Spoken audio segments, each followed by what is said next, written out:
भारतीय पसमानदा मुस्लिम महासभा के प्रत्याशी एजाज अहमद उर्फ शाहीन अंसारी ने रामपुर शहर विधानसभा 37 से निर्दलीय नामांकन किया था, जो वापस ले लिया गया। आइए जानते हैं एजाज अहमद अंसारी की ज़ुबानी कि उनको किस कारण ये कदम उठाना पड़ा। जो हमारे भारतीय पसमानदा मुस्लिम महासभा की तरफ से प्रत्याशी था, जो भी हमारे पसमानदा समाज के ज़िम्मेदार साथी थे और अंसारी समाज के ज़िम्मेदार साथी थे। कुछ पूर्व में जनप्रतिनिधि आए हैं, कुछ वर्तमान में हैं और बहुत सारे ज़िम्मेदार साथी थे ऐसे जो कि जिनको राजनीति में बहुत ज़्यादा अनुभव है।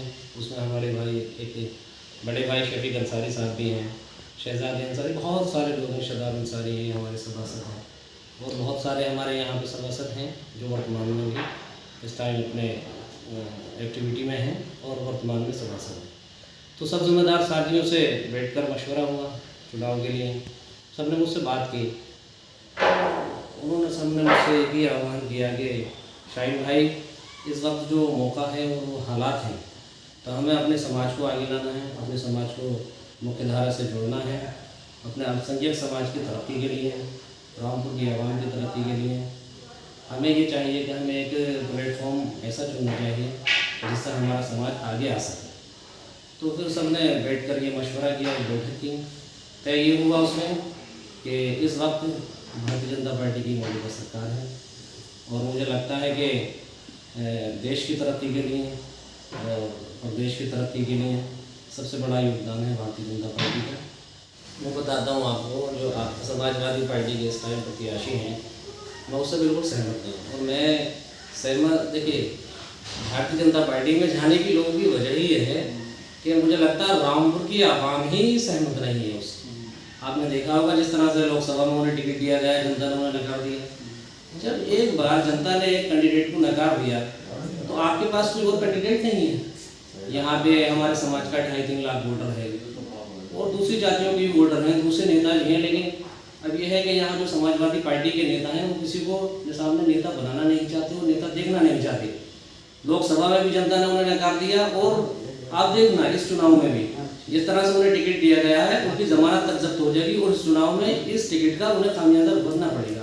मैं इनकी बात से बहुत सहमत हूँ। उन्होंने बहुत अच्छा फैसला लिया है और भारतीय जनता पार्टी के फेवर में इन्होंने बहुत अच्छा और इस टाइम मजबूत हनी भैया को हाथ मजबूत करने का फैसला लिया है। हमारी बात हुई थी, कुछ भारतीय जनता पार्टी के हमारे सभासद भी थे, शाहीन भाई भी थे, तो बात हुई तो सबका सहयोग भी था हमारे साथ, लेकिन उसके बाद भी हमें ऐसा लग रहा था ये कहीं ना कहीं पसमानदा समाज से आते हैं तो कहीं ना कहीं हनी भैया को नुकसान पहुंचेगा। तो हमने इस बात में बैठ के मीटिंग करी, अपने समाज के लोगों को बुलाया, सबको इकट्ठा करा, लोगों को, बड़ों को, बुज़ुर्गों को बुला कर बैठ कर बात हुई थी। लेडीज़ मीटिंग करी एक हमने, उसमें यही हुआ, हमें लोगों ने अच्छी सिला दी और मैंने भी इनसे रिक्वेस्ट करी। मैंने कहा ये ऐसे ऐसे काम हमारे लिए गलत हो जाएगा और ये एक मौका है इस टाइम भारतीय जनता पार्टी की, सिर्फ ये नाक का सवाल है इस टाइम। तो मैंने कहा हनी भाई का हाथ मजबूत करना है, तो इसके लिए सही नहीं रहेगा। तो आप हमारे कहने से इन्होंने अपना पर्चा कल वापसी ले लिया है और बाकी मेम्बरान भी थे, सबों ने समझाया तो इन्होंने हमारा कहना माना। हमारे चैनल के माध्यम से आप रामपुर की जनता से क्या अपील करना चाहते हैं? देखिए, रामपुर की आवाम से मेरी एक ही गुजारिश है कि जिस तरह से रामपुर की आवाम लगातार देख रही है, जो एक्टिविटी चल रही है, कि इस उपचुनाव में कोई भी मैदान में है नहीं, सिर्फ एक तरफा चुनाव है। भारतीय जनता पार्टी के पक्ष में चुनाव है, आकाश सक्सेना जी के पक्ष में चुनाव है। मेरी रामपुर की आवाम से, अल्पसंख्यक समाज से, पसमानदा समाज व अंसारी समाज से, सभी से मेरी ये गुजारिश है कि रामपुर की तरक्की के लिए, अल्पसंख्यक समाज की तरक्की के लिए भारतीय जनता पार्टी को वोट दें। एक एक वोट भारतीय जनता पार्टी के पक्ष में डालकर भाई आकाश सक्सेना जी को ज़्यादा से ज़्यादा वोटों से